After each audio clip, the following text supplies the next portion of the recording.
things are happening, and it's like, I want to fight for my life. I want to fight for, just and not guilty. Like, I want to have a life to be able to live. It's really going to be hard for me to take more hits than I take it, God forbid, get in front of a jury and have a chance. And so I'm having this emergency call because something has to give. We need the core theme to be, you didn't do anything wrong. You didn't do anything wrong on any front. And you've come to New York to face things head on. If anyone's ever paying any attention to what you've actually been doing, you've handled this with complete honor. I don't think it's working. I listened. I've been a superb client, as you said. I jumped on the plane. I'm coming to New York, but I'm just running around waiting for a shoe to drop. We're losing sight of the big picture, man. It's the middle of September and there's still no indictment. Bro, then you have to have a spokesman. You have to have some sort of comms to constantly be pushing that, Mark. Because you may just be a person that you just may watch CNN. You know what I'm saying? And there's 9 billion people in the world. And 7 billion of them is on Instagram and TikTok. And so you at the wrong place looking to see what the people with the possible jurors are thinking. We have to find somebody that'll work with us, whether they from this country or from another country. It could be somebody that has dealt in the dirtiest of dirty business of media and propaganda. When you're a leader in that way, it's admirable until you get to the point where you want to control everyone around you. He got to that point. It's like Scarface, the movie. I want the world and everything that's in it. But you got everything. Hey, yo, New York, we did it! Harlem, we did it, Mount Vernon, we did it! It was a mantra that Sean had. Nobody's gonna be bigger than me. Sean is the 1% of the 1% of the 1%. We'll never see a Sean in my lifetime again, ever. It was like the more money he got, the more power he got, the more power he got, the more money he got. And he always felt like money can get him out of everything. I do feel it's important that we let the public know from the juror standpoint, just kind of how we reach the verdict. It's not everything that the media has put it out to be. You want to put stuff in my fanny pack, King? He's creating a narrative always. He is the best storyteller in hip-hop. He thinks he's Black Superman. I can do what I want. You can't go on for long in life doing the things that he was doing before something eventually happens. You can't continue to keep hurting people and nothing ever happens. It's just a matter of time. I was there from the very beginning with the invention of Sean Combs. I co-founded Bad Boy with Sean. I was dazzled by his ideas and his unique talent. But he was a very different Sean Combs back then. Sean was 19 when he dropped out of Howard University. He wanted to be in the flashy, swaggy music industry. He started off dancing, wanting to be in videos, wanting to be a pop culture mover and shaker at a time where things were changing. Hip-hop was evolving. The late 80s, it was fantastic. There were a lot of independent labels that gave birth to hip-hop in the way that we know it today. Heavy D was the biggest rapper signed to Uptown. We called him the official mayor of Money Earner Mount Vernon. And his influence reached all the young people in the neighborhood, including the young Sean Combs, who was at Mount St. Michael High School, a Catholic private school. He would knock on Heavy D's door every day to see if Heavy would take him to meet Andre Harrell. Andre was the champagne of rap, and he took the streets to Wall Street. The only entrance into hip-hop at that point was Andre Harrell and Russell Simmons. into the corporate hip hop world, into the money. Sean had impressed Andre enough to give him an internship, and that was the beginning. He forbade marijuana. He did not like drugs. He had the Gumby, and he looked like a scholastic dweeb. But Sean was so determined. Andre Harrell, Heavy D, I'll Be Sure. They had all the money and all the power, and I was like, I don't know what they did, but that's what I want to do. I learned a lot quickly. Being in front of Willie Burgers on 145th and 8th, being at the rooftop, the fashion, the walk, the talk, the attitude, the drive, the determination. I was ready to do whatever it took to win. First task we had given him was just go get a tape 10 blocks away. He came back in 2 minutes or something crazy. And I remember I was on the phone. I looked up when he came back. I was like, how'd you get there so fast? And he said, I ran there and back.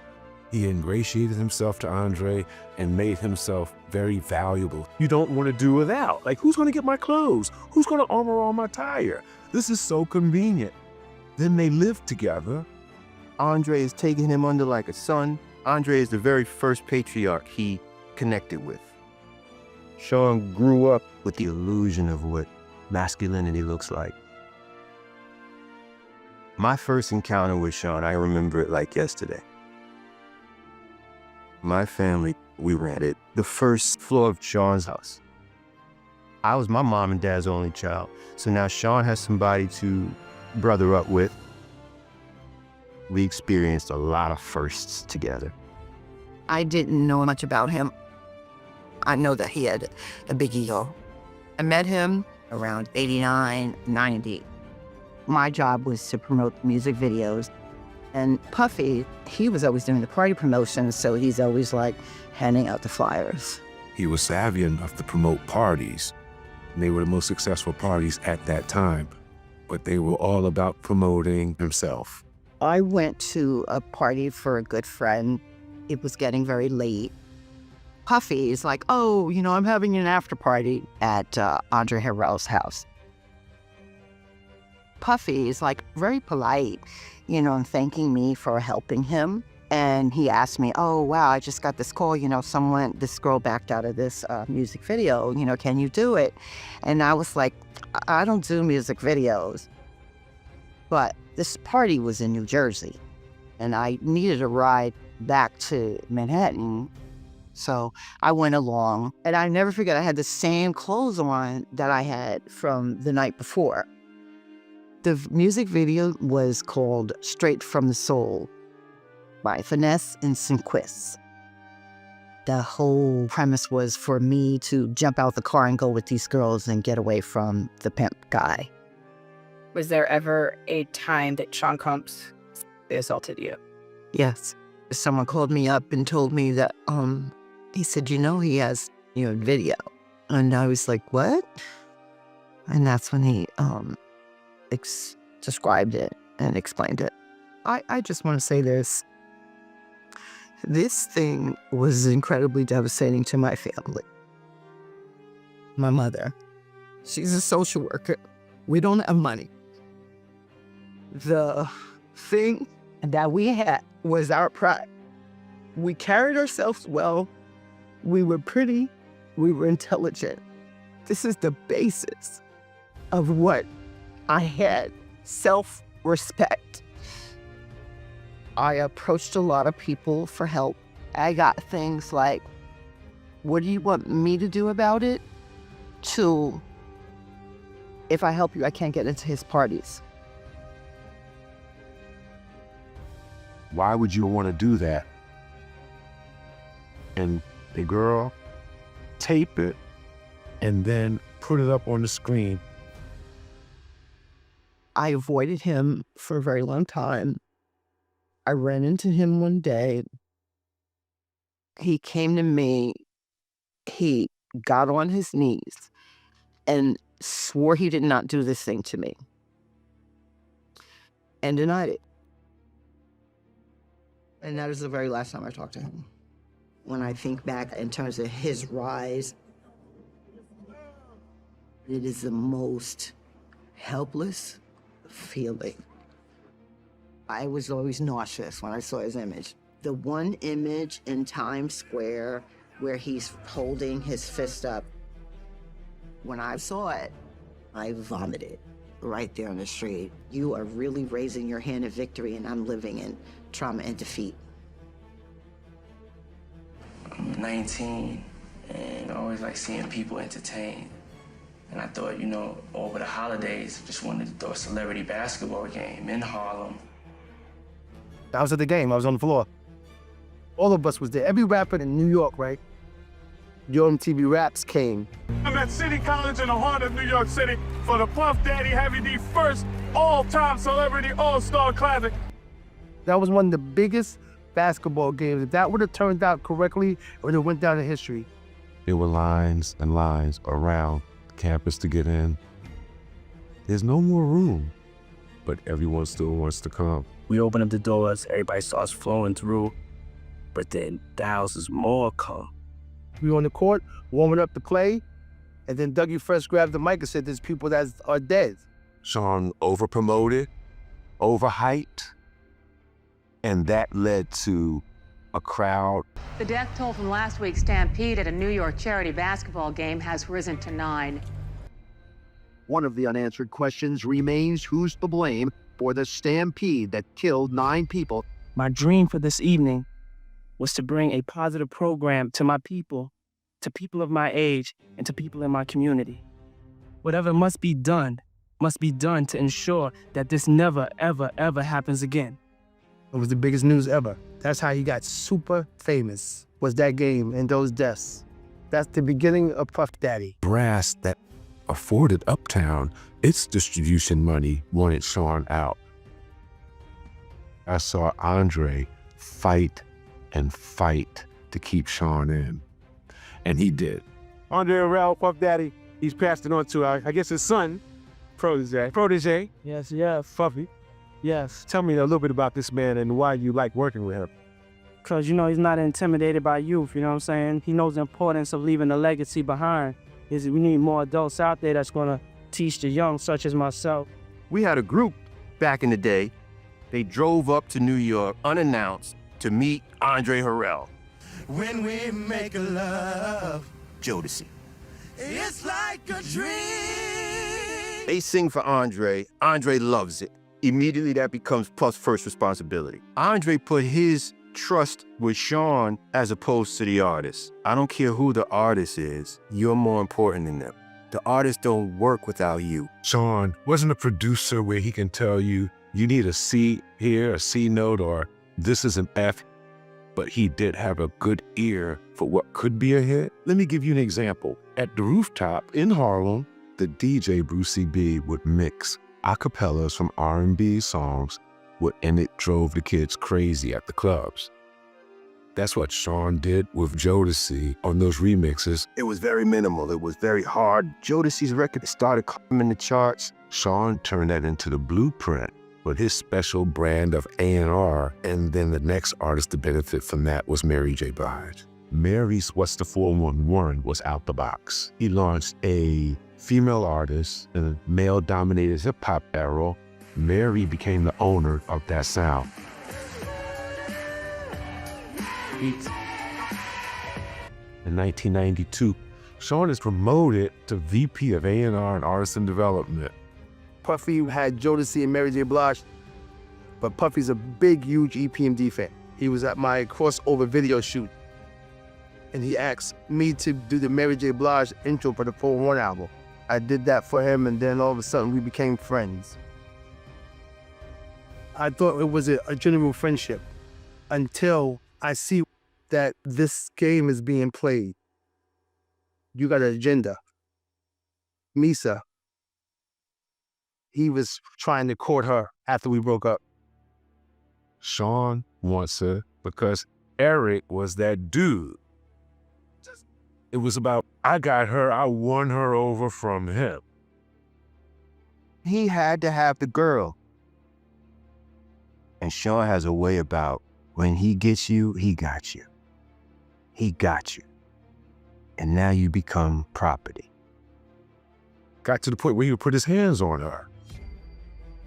Right outside of Uptown Records, they're fighting in the street. and he's beating her into the car well, and people are pulling him off of her and separating her. A year or two later, they're still together, and Justin is born.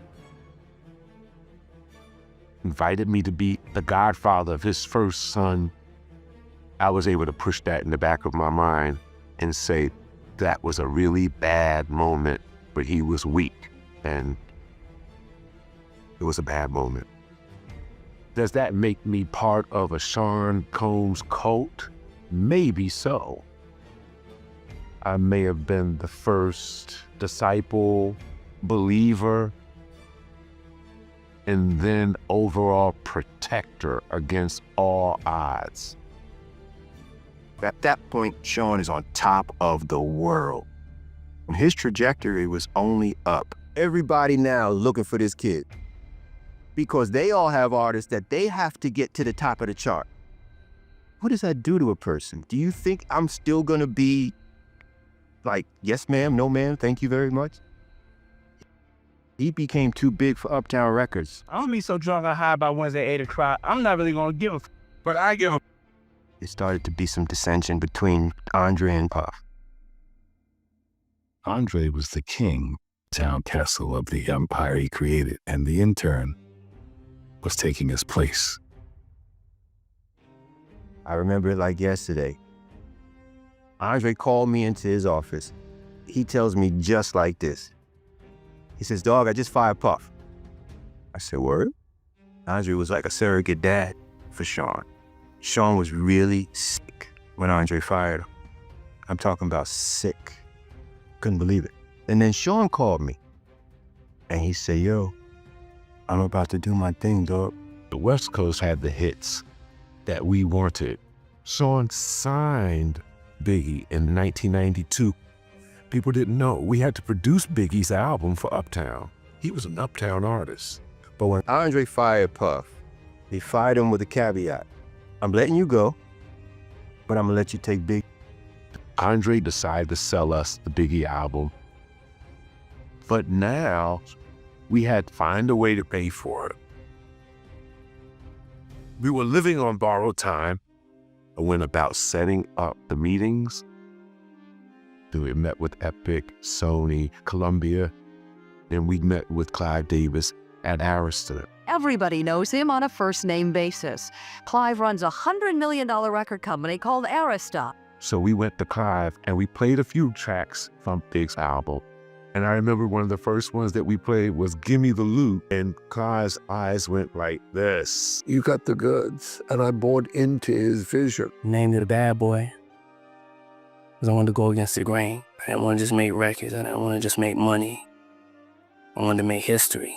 I was at Bad Boy starting from the day that we put the LLC together, and Sean gave me 25% in stock, and his mother, Janice, had 75%. He did not put the company in his name to protect him from paying families at CCNY.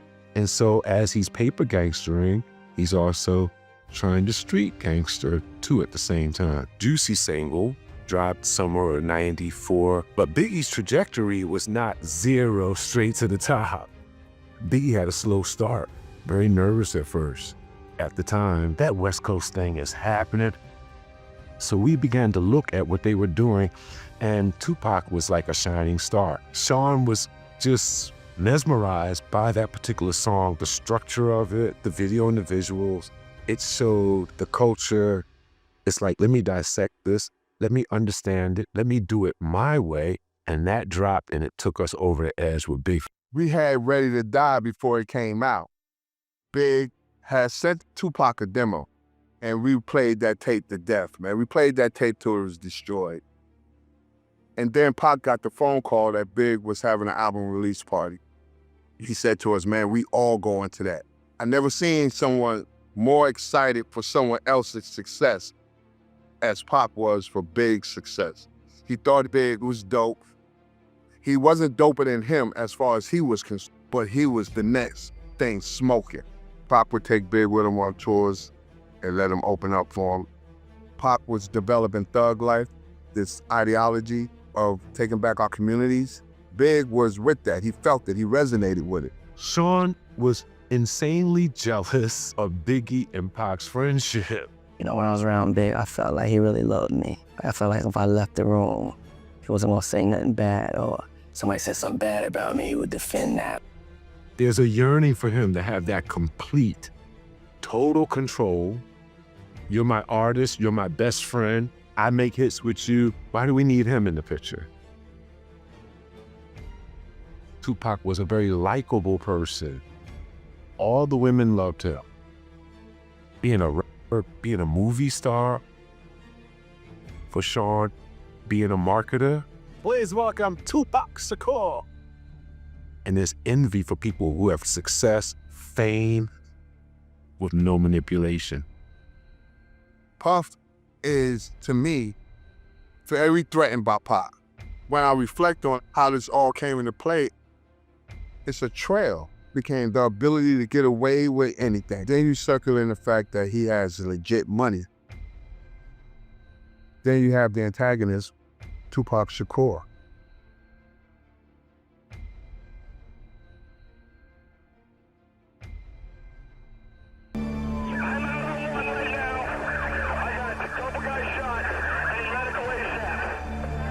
Do you know who was responsible for the killing of Tupac Shakur? No, I don't. I always looked at him as just being like this rich Harlem cat who just wanted to dance and make money.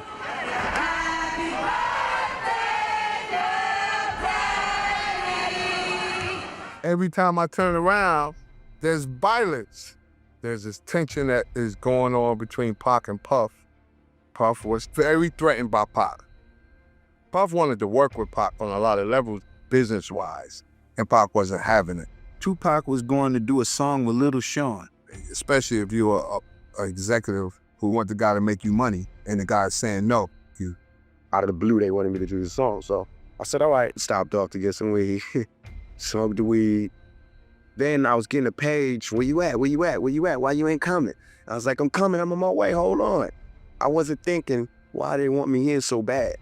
That quiet studio. Somebody screamed from the upper top of the studio, and it's Little Caesar. He's like Biggie's side man. I go back in the room, I tell Big, I'm like, yo, Big, Pac downstairs. He was like, oh, all right, go get him. And we was in there recording with Big and Puff, and I'm yelling like, yo, Pac. And he looked up, yo, what's up, little nigga? Recording artist Tupac Shakur was shot 5 times last night in a robbery attempt. After surgery, his condition was upgraded to satisfactory. And when I was about to walk out, 2 dudes came from both sides. Get the back in the elevator. Ooh. Puff is there. Pac has been shot in New York under your watch. I think they're trying to rub me out, really. Robbers don't leave behind $80,000 Rolexes. Do you think Puffy was mob shooter? I believe, sir. I do believe, sir. I have proof. Biggie, knowing myself, had nothing to do whatsoever of Tupac being robbed. That's just a fact. And that's a story that hasn't been told. You know what I'm saying? So it just sounded to me like that's what I was saying. It was there like 2 months ago, right? I'm not sure. Yeah, it was there, yeah. Eventually, he's going to get to the point where he's going to ask himself, how did I get myself into this situation? My little lab right here, you know, where I cut my deals and all that. Got my little headset. He's living out a dream, you know what I'm saying? One time, Sean was in his office, and I'm in a little cubby hole around the corner. It buzzes me. So I get up and I go in with my papers and go. A girl is giving him a job at the desk. He wanted me to see that. He wanted me to see her face. She leaves. What did you want me for? I didn't want you for anything. People in the industry co-signing his activity. Bad Boy thing was so big, it was a consistent back to back to back to back. Gets up from wherever he stayed that night. Everybody wants to see him. He is now the new gateway into music. You might have a group standing in front of the office. You're gonna take all of this power and money you're getting now and play by the rules? No, I'm the rule now. I am the exception to the rule. One day, it seemed like out of the blue, my door opens up. Sean walks in. He wanted me to sign my 25% over. He had a baseball bat, had a big attache case suitcase with the snaps on it, and Diddy's over me like this. I'm gonna stay lying down. I'm not. I can't do that, man. He wants it now, and he threatened until I did. It wasn't like he was firing me. I wanted to stay in good graces. I still wanted to be at the company, but I was definitely confused by it. It might sound strange, but if you've ever built something and you want it to last, you think about how to make it last.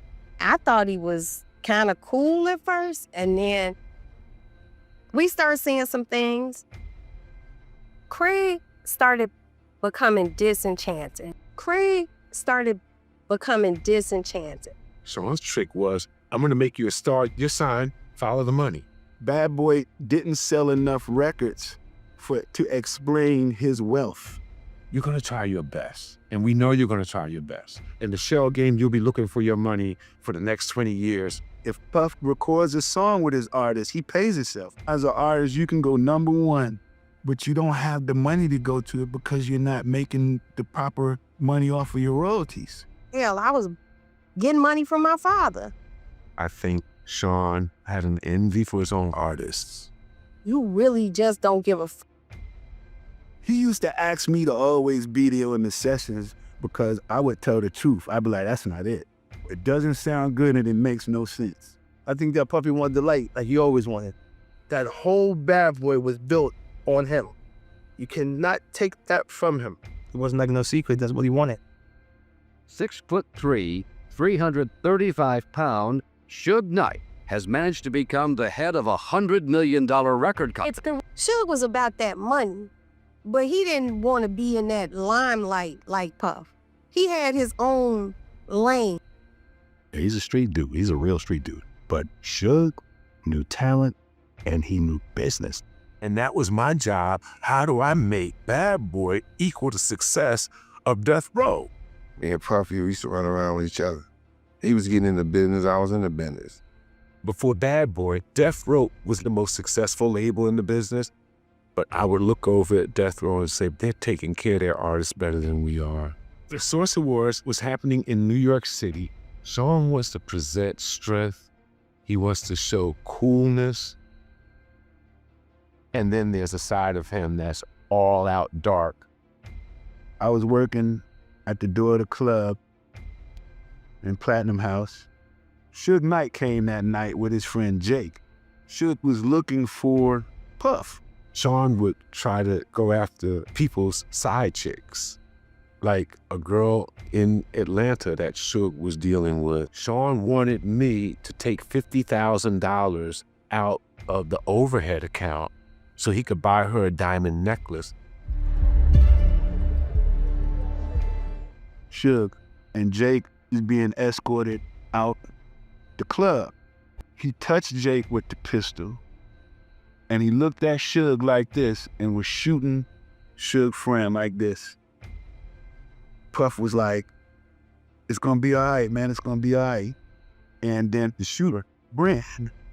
A couple of days later, he died. That's what started the East Coast, West Coast war. Have you taken the time to reflect on your gangster thug image? Tupac Shakur, out of the hospital after surgery from bullet wounds, is convicted on sex charges. I'm in jail. Strangers is telling you, you don't know? Biggie Homeboy shot you. Once the conflict happens, Pac needed someone strong that was going to stand with him. And it just so happened that Suge had his own issue with Puffy. So Suge went to jail and visited him. I'm gonna join the family, dog. Get me out. Tupac!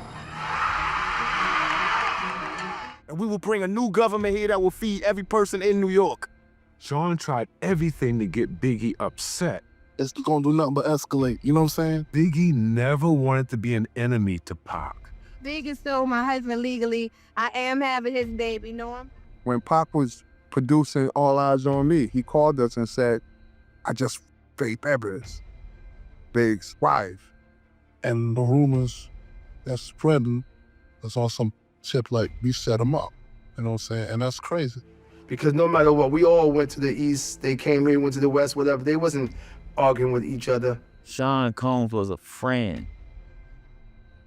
Christopher Wallace was a friend.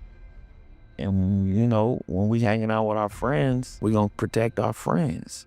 So they knew that they were our associates. You got beef with them, you got beef with me. We gonna protect our friends.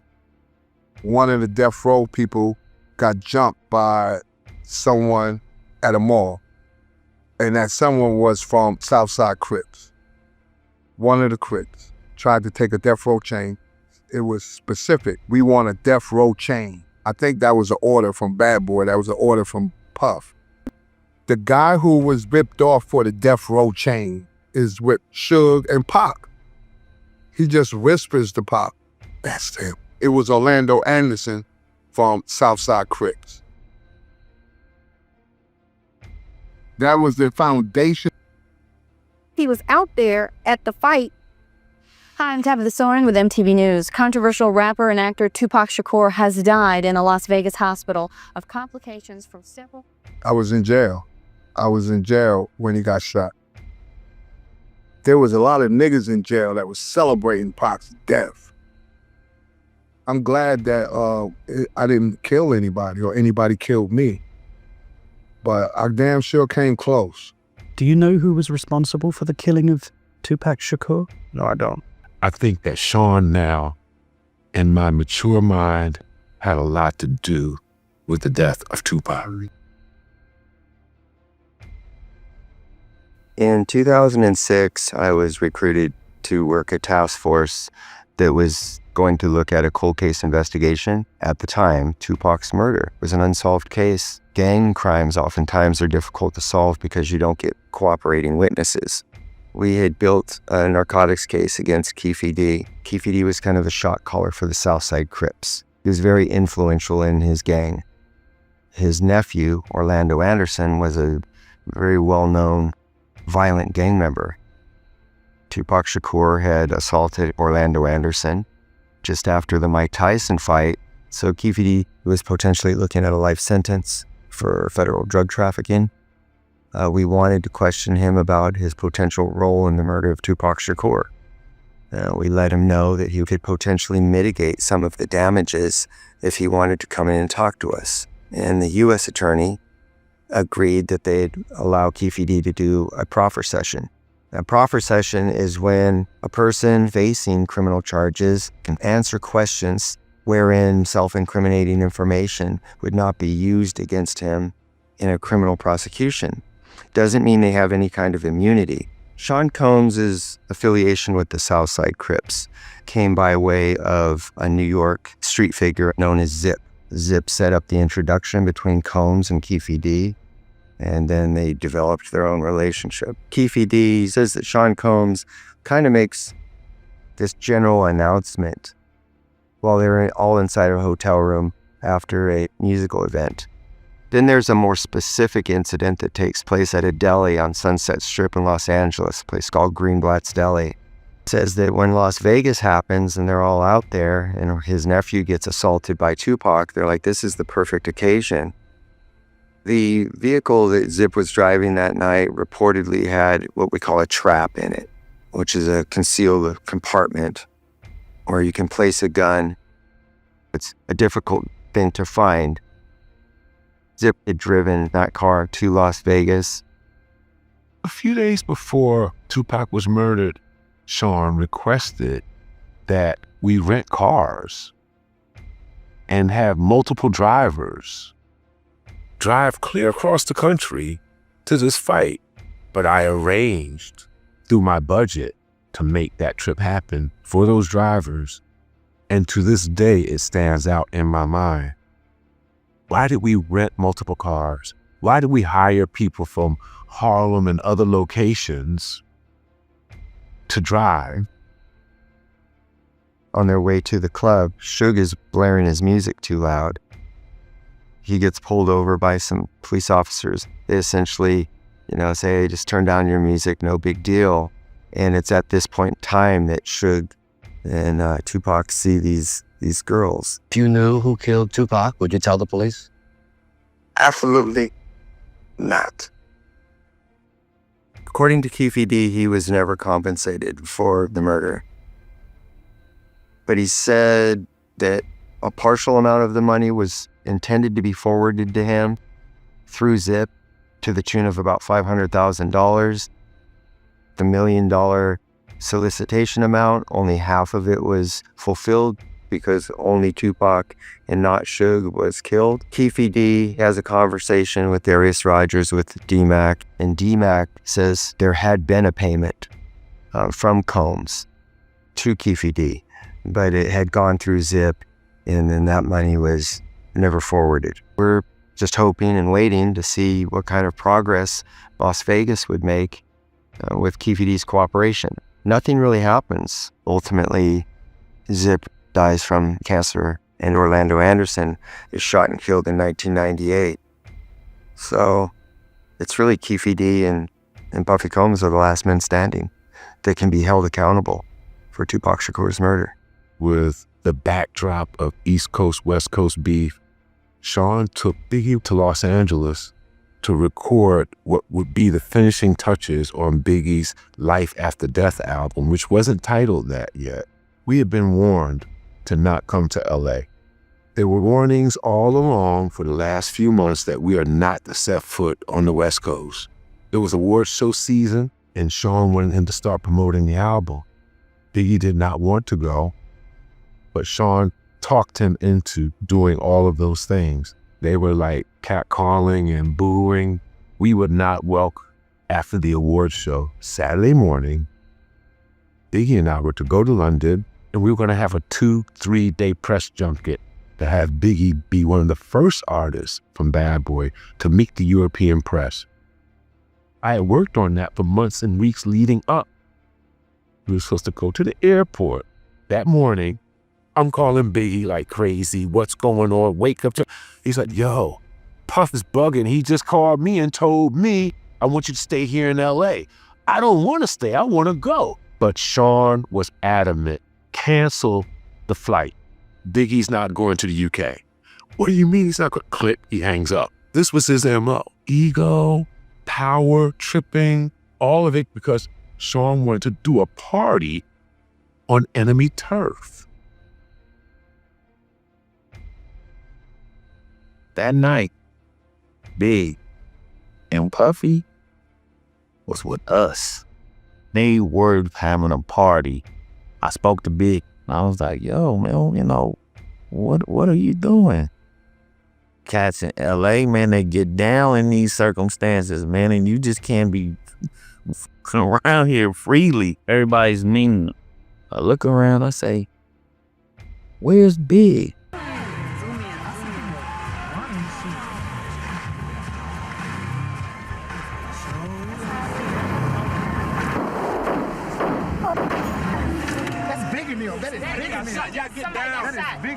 Somebody got shot. Dawn said it on Can't Stop, Won't Stop. Biggie wanted to go. He's lying about that.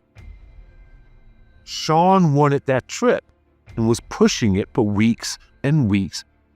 He lied about it. It let me know that's a weak spot for him, and he's nervous about that information. He ushered Biggie to his death. All it was is a Puffy and Suge Knight war. You're messing with lives here, and that's exactly what happened. 2 lives were lost as a result of what? Stupidity? When I sat down with Valletta, we briefly brought up Sean Combs. It was clear to me that she had no real respect or appreciation for him. Sean clearly didn't do all that he could have done to help out in the investigation. In fact, he was a hindrance in the investigation. Puffy was kind of stonewalling people from talking because he knows if you make inroads on Biggie's murder, you're going to make inroads on Tupac's murder, and that potentially can lead right back to him. Sean assumed the position of his best friend in every article and publication, and that wasn't necessarily true. Sean said, we're going to do the biggest funeral for Biggie that New York has ever seen. When we start to put that together, he starts to see the price. And he says, we're going to do the biggest funeral. But Biggie's gonna have to pay for this funeral. He was gonna make the funeral be a recoupable charge to Biggie in death. But he's not gonna tell the world that Biggie was gonna pay for it. Before he was assassinated, Biggie had an opportunity to be on the cover of Rolling Stone. We were delivering the elements so that can happen. And Sean called me and said, pull that cover. I need to be on the cover. My solo album is coming in July, No Way Out, and I need to amp that up. He took the cover from Biggie. Another thing at the time, Biggie was negotiating his contract. We acquiesced and gave him everything he wanted, and then he died. Sean wanted me to change the agreement to more favorable terms for Bad Boy, and his family and mother would not know. And since he had signed the agreement, he wanted those changes to come from out of the center of the agreement and have those pages replaced with the other terms. And I said, that's not right. I'm not doing it. 90 days later, I'm fired. He became humongous, but now it's him. Now I'm the man. You've abused everyone and used most everyone. There are horror stories like this all throughout. Cleared of gun possession and bribery charges, Sean Puffy Combs walked out a free man. Some people speak up about it, most do not. It's a pattern with him. Daddy baby. Violence was a very normalized part of living in that world. I'm about to deposit $200 million right now. I feel good. Now, I've seen Puff with a lot of women. He knew how to take a woman and change her life overnight. She would come to me, where's the money he's supposed to be giving me for our son? Around this time, Sean is developing another life with Kim Porter. Misa was his very first project. He built Misa in Janet's likeness. Next time I saw Kim, I said, well, if you get with him, make sure you marry him and have plenty of kids, because he's gonna be really rich. I said it in jest, just kind of joking. Kim's from a good home, and she met her bad boy. She had like you bitch mentality. Kim would come out with her hair all messed up. Her face would be red. Kim did, yeah, she ran that shit. It makes you nice and right for whatever he's got planned. It took just a few years for Sean Puffy Combs to move from record company intern to one of the most successful producer entrepreneurs in music history. He found an altitude that was right for him. I decided to start my own fashion line. I feel like I have something to offer to the fashion world. He came before everything. I was a recording artist. I was on Bad Boy for life, because I was writing music. Time flies, close your eyes, come with me. And it didn't work. Hear my cries, hear my calls in the mirror, see my falls, see my errors, know my false time halts. I lived in Puffy's brownstone on 32nd and 2nd and 3rd, something like that. I remember I came home one day and Shine had an AK-47 with the bullet jammed in it. I do not own a gun. I do not carry a gun. And I was like, yo, if you can't get the bullet out, you shouldn't be having your hands on the gun. I was shot in my face. Diddy came to the club with J-Lo and Shine. I had nothing to do with a shooting in this club. Words were exchanged, and next thing you know, guns came out. She saw Puffy Combs pull a black gun about the same time as Shine pulled his. A stolen gun was found in the sports utility vehicle that Combs and Lopez were whisked away in after the shooting. I transported Diddy that night to the Midtown South Precinct. Puff Daddy spent more than 12 hours being questioned by police. Still, he stopped to autograph a court sketch of himself. Because every time P. Diddy got into trouble, I was always the guy that had to be there. Where anything happens anywhere, he's blamed for it. When is it gonna be fair for Sean Puffy Combs? Before that shooting, Puff already had been in trouble for I guess you can call it a felony charge. I came into the studio one time and Hezekiah Walker was in there. He was telling Puff that for him to make a mockery of Jesus wasn't something that he should be doing.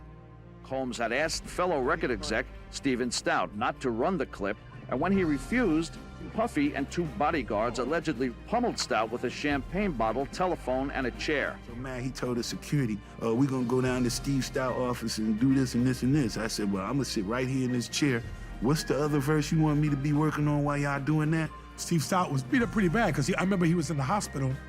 Stout said he suffered a broken arm and a jaw in the attack, but Combs says he never broke any part of Stout. Between the Steve Stout incident and the shooting at Club New York, the DA, he had it out for Diddy. He wanted him. Since then, Stout and Combs have settled out of court for $500,000. Stout has even asked the Manhattan District Attorney to drop all criminal charges. The fate of Sean Puffy Combs will soon be in the hands of a jury. Shine's lawyers conceded that their client fired his gun, but only in self-defense. He expects to be acquitted. He was wrongly accused from the very beginning. I went to the judge 3 times complaining about my lawyers. Diddy got acquitted for the charges. I just want to say I give all glory to God. It's obvious that they were selling me, you understand, in order to appease him. Give all glory to God. If it wasn't for God, I wouldn't be able to walk out here to talk to y'all today. To take the responsibility for that? Shine, however, he went to jail for 10 years. And in his heart, he know he didn't do it. Everybody who's around Puff almost been to prison except Puff. So many people were tired of being around Puff. Faith Evans, and the Locks. So he's losing his most profitable artists. On Valentine's Day, Puffy and Jennifer announced their split. Chaos, conflict. I couldn't do it. Yeah, fight or flight. I wasn't fighting with that. You watching what could have been you. But if you know Sean, he's never alone. And I'm gonna hit y'all back, tell you what I think about it.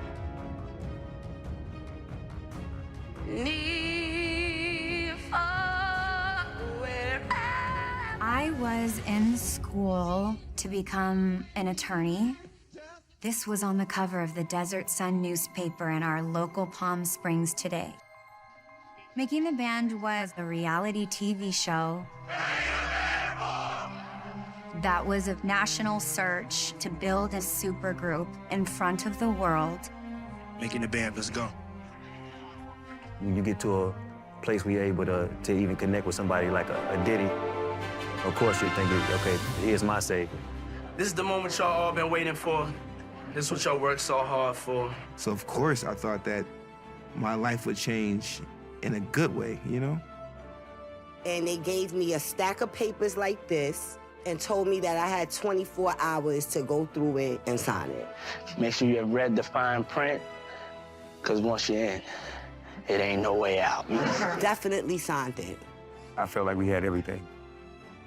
What Making the Band had that he hadn't got yet was pop credibility.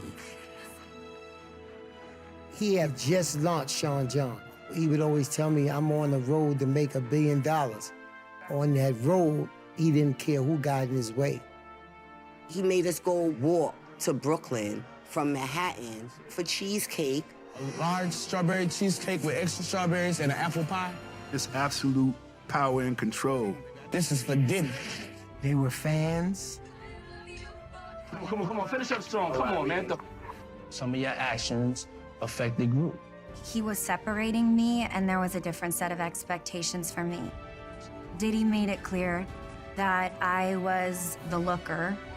If you change your mind and get ready to do what I say, hit me, happy face. This is your boss at your work sending you that email. 6 months later, I was fired. I was fired for not participating sexually. I go out to LA, I get to this house that's hanging off the cliff. He's like, Clint, you're here. What you gonna do to it? Ladies and gentlemen, Diddy Dirty Money. Welcome, Diddy Dirty Money. And he was like, I need your energy. I can't do this without you. Dawn and Sean had this unspoken thing they do. I saw Dawn participating in things and talking about things that she thought he was interested in. Hi, my name is Cassie, and I grew up in New London, Connecticut. That shit is bright. Say what's up to people. Hey, people. That's Cass right there. She's in the vocal booth doing what she gotta do. I moved to New York when I was 18 to pursue a dream of being in the entertainment industry. About 2 weeks later, she was doing the record. You could tell that Puff was uneasy because Ryan was there.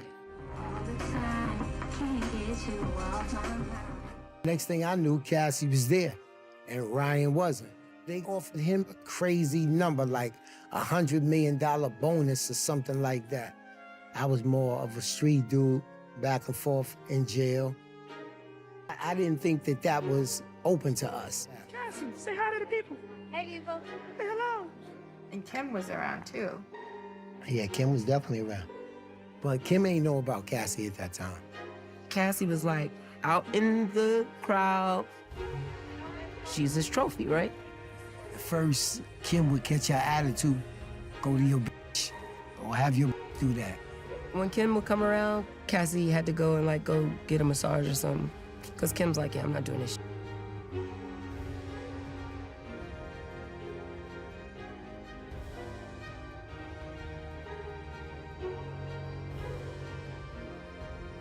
But now he's in a new group. We wanted to drop Cassie's first single. Tell him about it, girl. He paid all her bills. He was taking her places. Happy birthday, Cassie! And his promise was, your album is next. But it didn't turn out like that. I just got a random phone call from someone who sounded like she looked amazing. She asked me to come to a Manhattan hotel. I believe it was the London Hotel in Midtown. She tells me that I'm there to please her for her husband. You know, they're married, they like to spice things up. He had like a shirt tied around his face. She has a bathrobe, a red wig on. He would sit in the corner, and he kind of threw on a fake voice to make himself sound like he was from the South. She would have me put the baby oil on. She took the bottle and said, no, that's not enough. All over me. And he would direct her to pleasure herself while she watched me. That might last an hour or so until she and I could have sex. Turn 10 degrees more, 10 degrees more. Slow down. Step towards the candle a little bit. Grab that dick. Step back a little bit. Ain't it pretty? Step forward a little bit. Very detail-oriented. The process was always heavily regulated by him. This would usually last maybe 4 or 5 rounds, depending on how many times she climaxed. It was a little under 2 days, maybe 18 to 20 hours. He would literally pick the laptop up, put it on the bed next to us with some candles around it to make sure it was at an angle so it could be recorded. And they gave me about $6,000. The weirdest thing was they used to physically collect my semen in a cup. I was involved in this for a little over 8 years. He told me I like to see her play with it and drink it. They collected my semen for like a year. He's like, what's wrong with that? I was like, you know, to each his own. But after that, they never asked me about it again. They never collected it. But he was responsible for the reason I would go from New York to California, New York to Miami. But they always called me on March 9th. I would hang out, drink, and party with them for 3-4 days while I had sex with Cassandra. I asked her, like, yo, how the hell do you guys stay up like this? You guys are up like 2-3 days, like nothing's happening. As the relationship progressed, he began to join the encounters where, like, I would go, he would go. I would go, he would go. She brings me an ecstasy pill. We take this, it's good. She literally talks me into taking E for the first time. I had to find a private doctor to get treatment for him. And either she broke a bottle and sliced his wrist, or he, in desperation, sliced his wrist. After the stitching and the wrapping, more Percocet. That incident may have started his addiction to drugs. Diddy blog, Diddy blog. He would go hard for like 14 days. Cocaine, strawberry cocaine. I'm doing my motherfucking thing in there. Purple cocaine, pink cocaine. I like to have a good time. That's the bad boy way. I don't think I ever encountered Puff at a time where he wasn't high out of his face. One time in particular, I remember he was like, y'all should keep going. This was kind of short. And she says, no, you know, I have a career. I have things to do. He gets violent. He says, what, bitch? Grabs him. And then I just heard the door open and slam shut. But when they came out, she came out like absolutely nothing happened. One time in Miami, I was having sex with him. He gets jealous and he just runs and jumps on top of her and starts going. And he says, what the fuck are you laughing at? What, his dick bigger than mine? And he kicked the shit out of her. I just wanted to roll the cameras and show, like, just what an exciting time that we had. I liked him as a person because I didn't know him. Everything that I believed you were, I began to see him use the culture that he came from. Sean was uncomfortable around so many black people. It was only when he needed them that he felt comfortable enough. I began to see the ugliness and the nature of him as a human being. Cassie has like the most beautiful energy. And for me, seeing the way he treats Cassie. Now I know. She was, she was fucking fighting him and getting fucking kicked and punched and... Let me tell you the tea. Trying to get away. And Cassie had realized... I keep everything right here. There you go. Or right here. He's never gonna have a baby with me. She wanted to be...